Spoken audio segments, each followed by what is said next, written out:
A lot of veterans feel like they can't express what they desperately want to express, which is part of the connective tissue between Shakespeare and veterans and Shakespeare and autism, because a lot of autistic children every autistic child has a rich, vibrant inner life, just like we all do, but they often find it difficult to find expression for it. And I found that in a number of combat veterans expressed that very same struggle, which I found fascinating. From the heart of The Ohio State University on the Oval, this is Voices of Excellence from the College of Arts and Sciences, with your host, David Staley. Voices focuses on the innovative work of arts and sciences faculty and staff, with departments as wide-ranging as art, astronomy, chemistry and biochemistry, physics, emergent materials, and mathematics and languages, among many others. The college always has something exciting happening.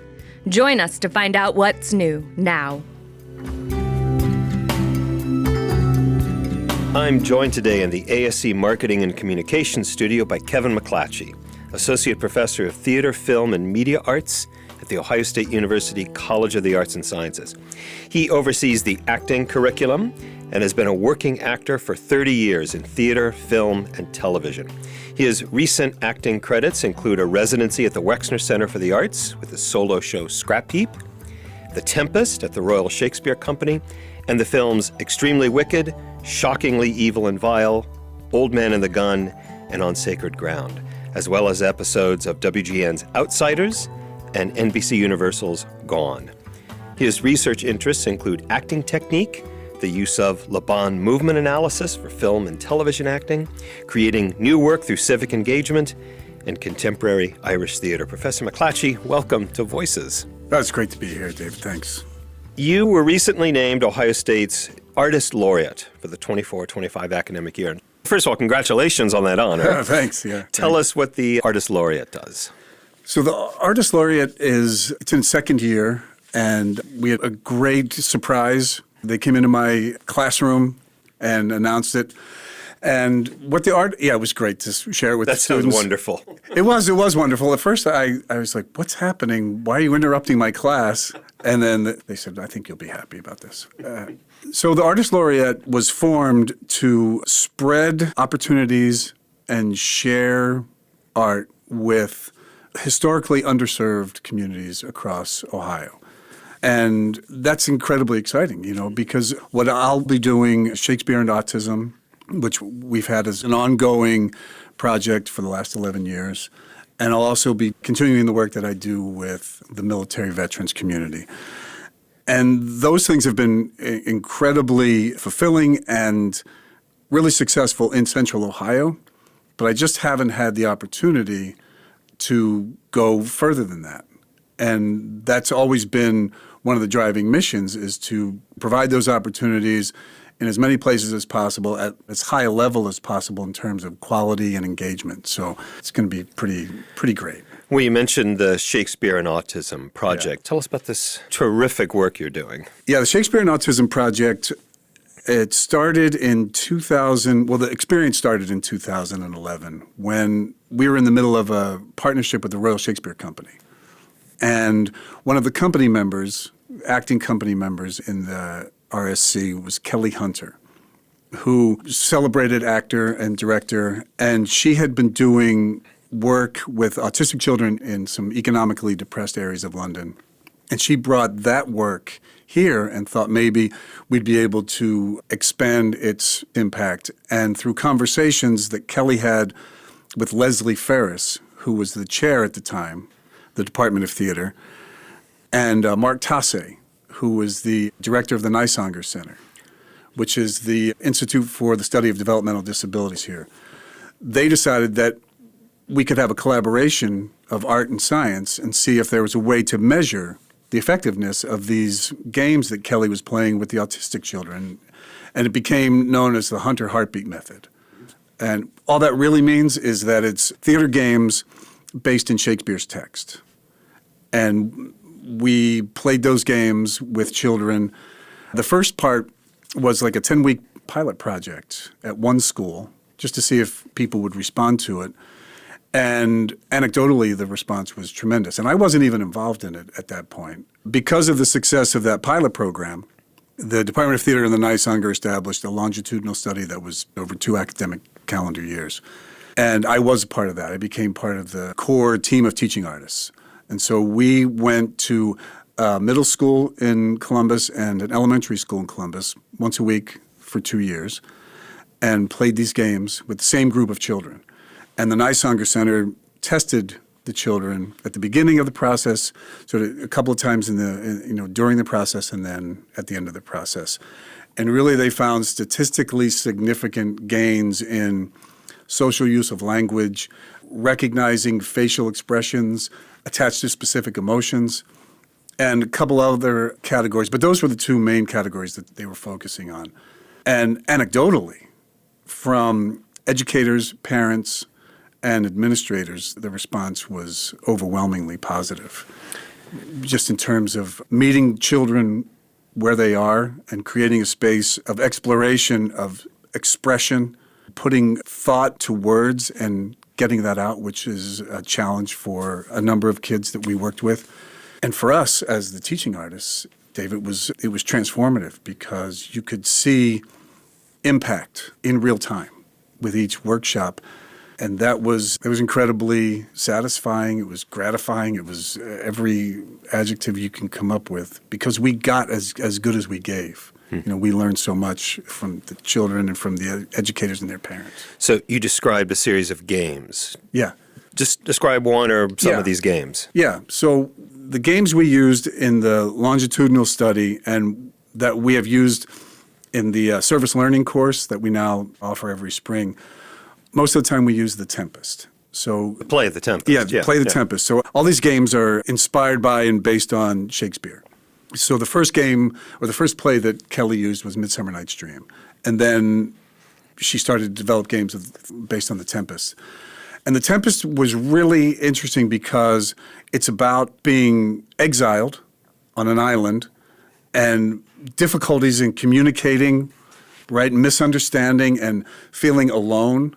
And all of those things sort of had connective tissue to not only autistic children's experiences in expression and finding their place in groups, but also how do you find expression for your inner life? And that seemed to be a great container for that. So a game from The Tempest, just to give you a representative example, there's Prospero, who's the main character, one of the main characters. He's a wizard who is an exiled duke. He'd been overthrown by his brother and some other nefarious people. And he and his daughter are on this island. And before they got there, the only other inhabitant was Caliban, who was half man, half monster. And so Prospero makes Caliban his servant. And Caliban is really unhappy about that because it's his island. So one of the first games we play is called Cramps, where Prospero has to keep Caliban in line and does so by giving him cramps. Cramps? Cramps. Because it's in the text, Caliban says, "This island's mine, by Sycorax my mother, which thou takest from me." And he also adds a bunch of curses and just bad tidings for Prospero, and Prospero has to keep him in line. And so in the text, Prospero says, "I'll rack thee with old cramps, fill all thy bones with aches, make thee roar."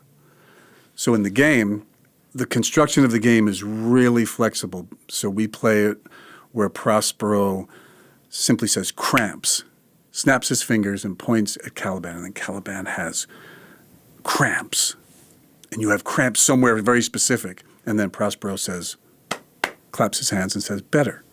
And then Caliban's better. And then you play that usually 3 or 4 iterations, building in intensity each time. So what that targets in a play-based way is spatial awareness, because we keep distance between Caliban and Prospero, eye contact, taking turns, cause and effect, taking on a character because you step in as Caliban and you have to have a monster body, or you're a Prospero or you have a regal wizard body, and then you play 3 rounds of that and then you instantly switch. So we come into these workshops without a set agenda, which I think sets the Hunter Heartbeat method apart from, say, a skill streaming or occupational therapy. Not that it's any better or worse, just different. And through the playing of these games, we target and investigate and explore core features of autism. Why is it called the Hunter Heartbeat method? The Hunter Heartbeat method comes from Kelly Hunter, but the heartbeat is the rhythm of Shakespeare's language. People might know it as iambic pentameter or blank verse. And what that really means is it's 5 feet of 2 syllables, which is a heartbeat, which is ba-boom. So 5 of those. Ba-boom, ba-boom, ba-boom, ba-boom, ba-boom. And that is the foundation of the work. So the rhythm of Shakespeare's language is in the rhythm of a heartbeat. And the heartbeat is arguably the first sound we hear, even before we're born, like our mother's heartbeat. And so we're all hardwired to engage with that very successfully and quickly. And that's where we meet. That's how we start every workshop, by making a heartbeat together. So You got your hand on your chest. yeah. So it's, and we make a heartbeat around a circle with our teaching artists and the children. And that's how we connect. That's how we begin connecting mind and body. Because quite often with not only autistic children, but with human beings, we can experience a disassociation of mind and body. So to begin the work, as the gateway to that work, we come together with this simple heartbeat to reconnect mind and body. And then as we establish the heartbeat, it also acts as a transition, because transitions can be really stressful for a number of children with autism. So it's a great, familiar, simple, reliable way of coming together. And then we add a hello to the heartbeat. Hello. Hello. And we sing that. We sing, so it's a sung hello. And with each child around the circle, we sing their name. And research that has been done in London shows an incredible spike in activity in someone's brain when you hear your name sung. So you're being celebrated, and the focus is on you, and just the fact that you're there in the circle, and we recognize it and celebrate it, it starts everything off in a way that is not only inclusive, but profoundly physical, playful, and celebratory. And that's how we start. So you're also engaged in, well, what do we call this initiative? Shakespeare and Veterans? In other Yes. words, are you using the same techniques to work with the veterans community? Some of the same techniques. Shakespeare and Veterans began in 2016 in the wake of a symposium that the Department of Theater had, that I was like co-principal investigator with Janet Parrott, who was a faculty colleague. And the symposium was called The Costs of War. And really the goal was to investigate the myriad costs of war through the lens of performing and visual arts.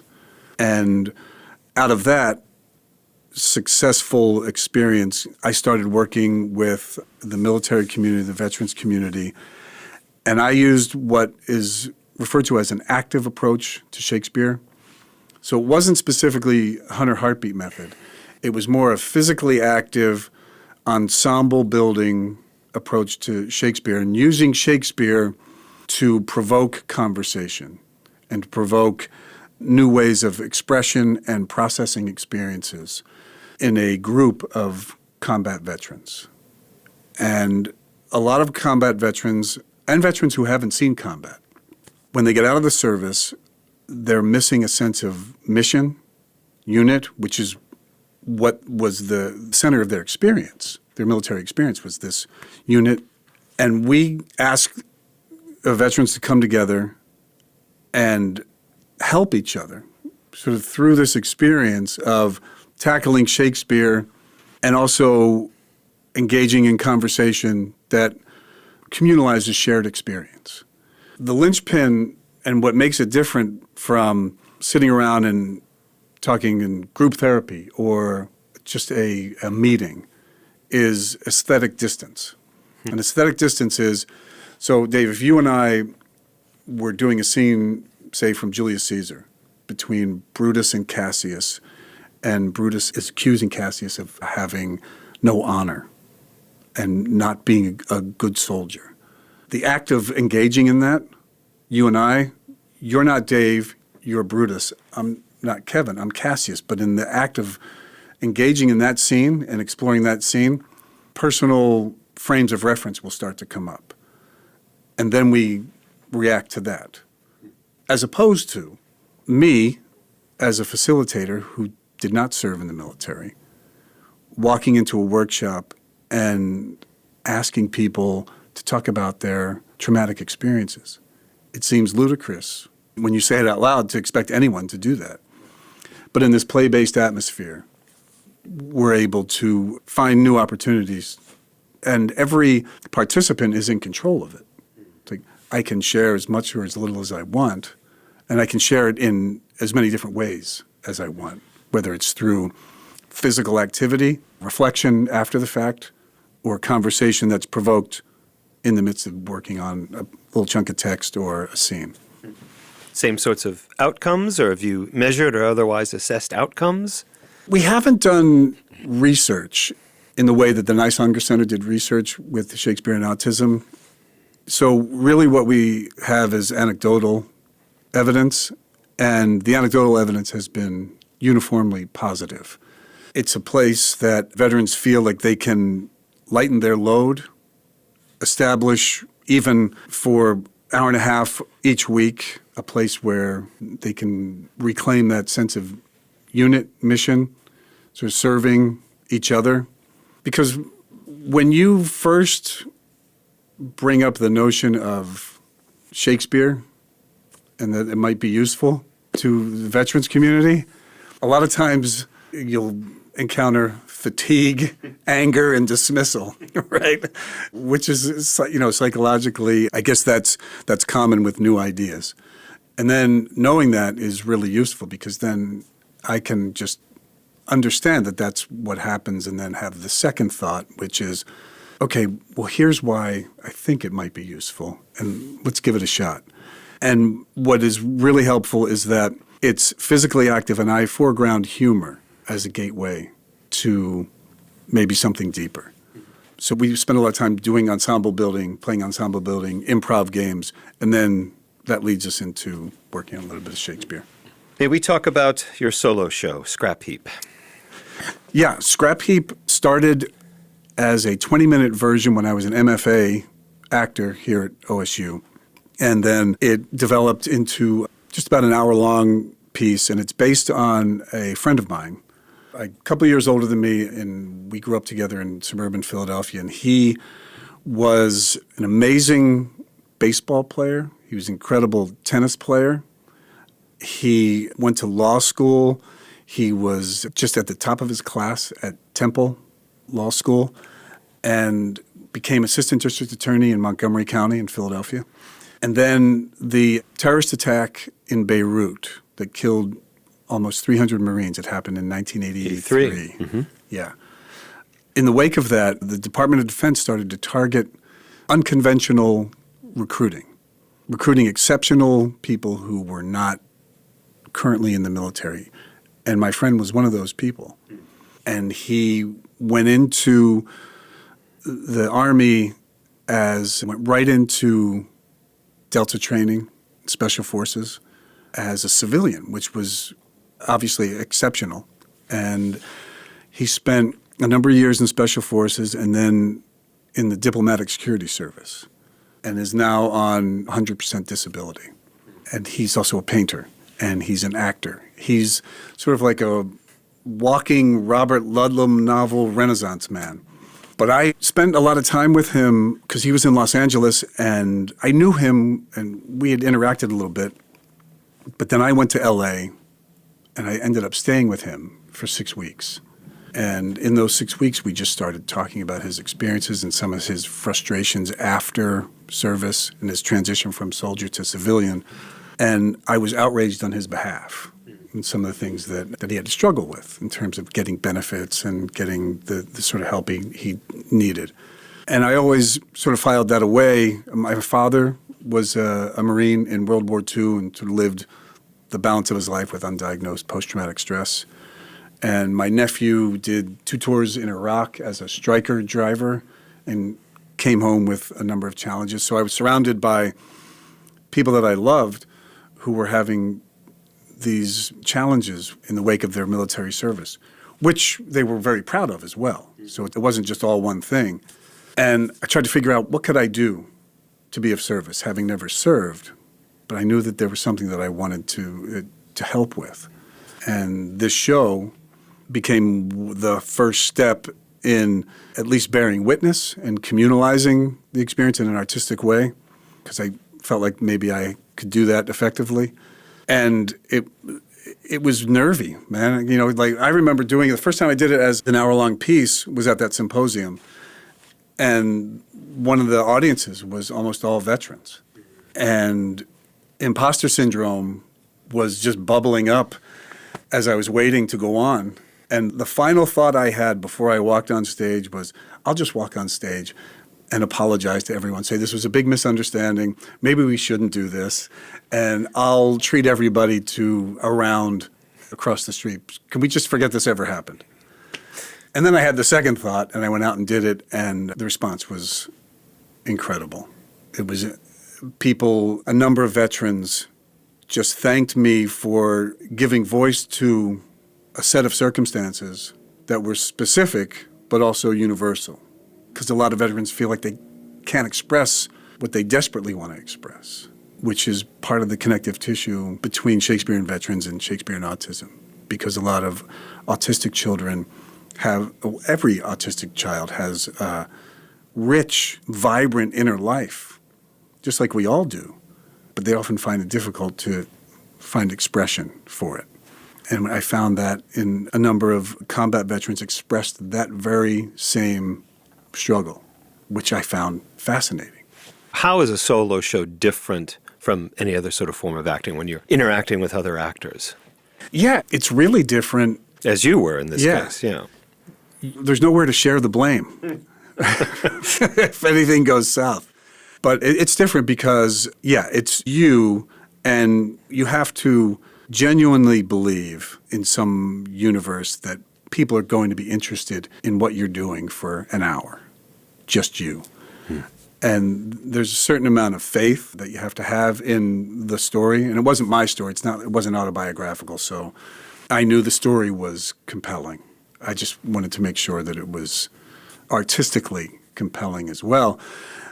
But it's also direct address to your question. So the audience is the other character. So you're up there by yourself, but you're still communalizing an experience as if you and I were in a scene together.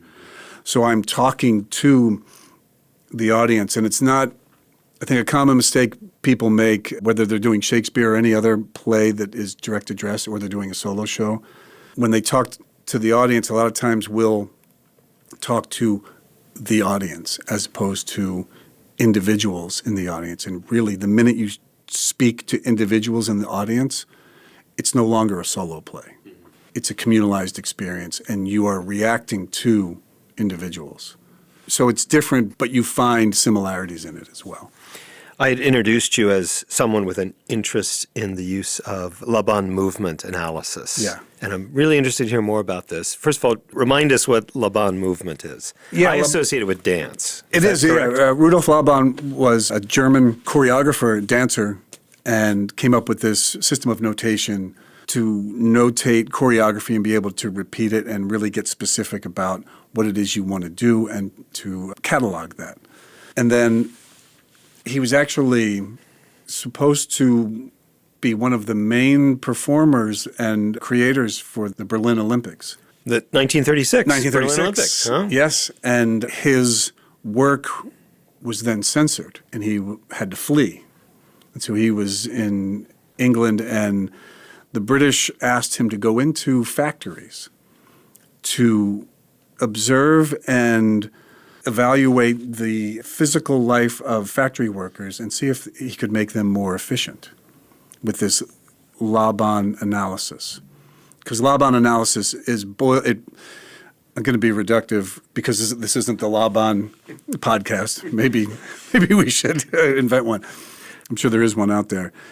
But it boils down to 8 effort actions that, in theory, encompass every activity. And so he did that evaluation, and he ended up in Hollywood for a little while. And people got the notion that Laban movement analysis could be really useful for actors. So there was a book, Gene Newlove, I believe, is the author.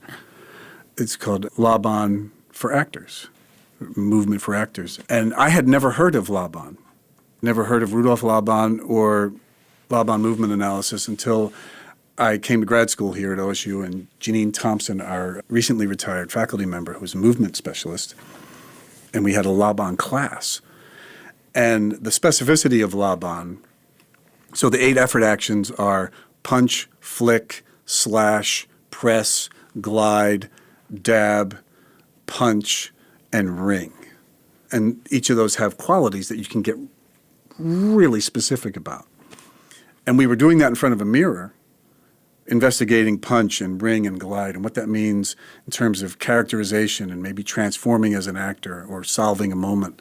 And I thought, this is perfect for acting for the camera, for the particular demands of acting for the camera where you have to do, say, 10 or 12 takes of a moment or a scene, and how do you make that as if it's happening for the first time each time?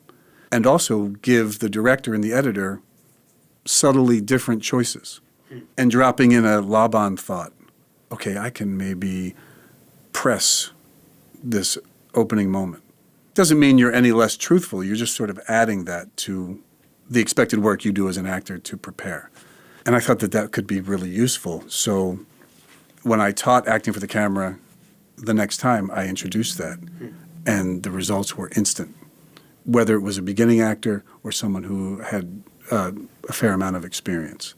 It became a great tool to use in solving acting moments, and also a great gateway to transformation as an actor. So you could investigate the extreme, say, of glide, and what does that suggest to you as a character? So you could be playing a serial killer, but your inner life is glide like a princess at a ball. And like, how interesting is that collision? Yeah.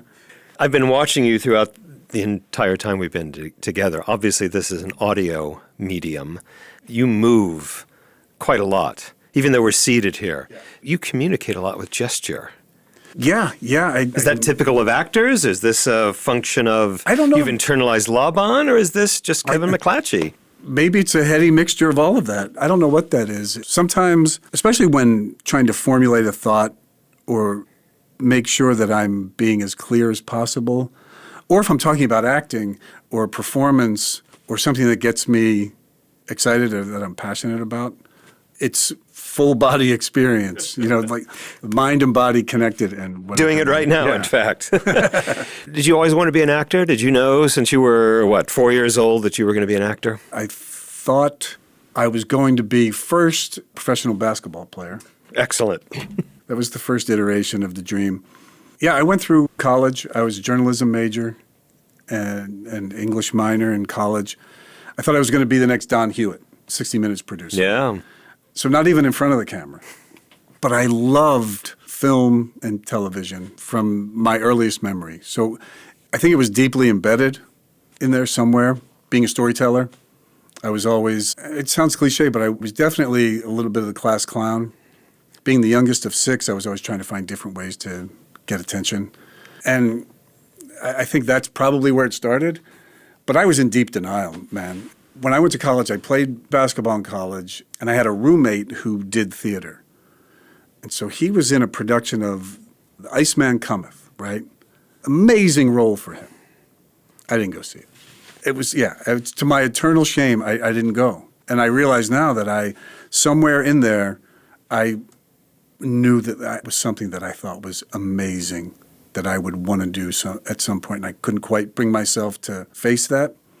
So I'd never seen a play. I had never taken an acting class, and I quit my job a little before my 25th birthday and moved to New York and decided that I was going to do it. You reach those places in your life where you have mileposts, and this was one of those. I'm doing this job in Philadelphia. I was working for a sports marketing company. Really interesting job, but I knew it wasn't the thing that was going to get me out of bed in the morning for the next 30 years. And that same friend whose plays I did not go see was in New York, and he's like, come to New York. You've been talking about it. We've been talking about it. Just do it. And so I did it. And my family all looked like they had just gotten a shot of Novocaine when I told them, because I didn't really tell anybody except my brother, who's a musician. And then I went to New York and just started that process that you start, taking class, doing any play that would have me for free because I didn't know what I was doing. And then you just hustle and you start to get opportunities. And once you get opportunities, either you capitalize on them or it doesn't happen.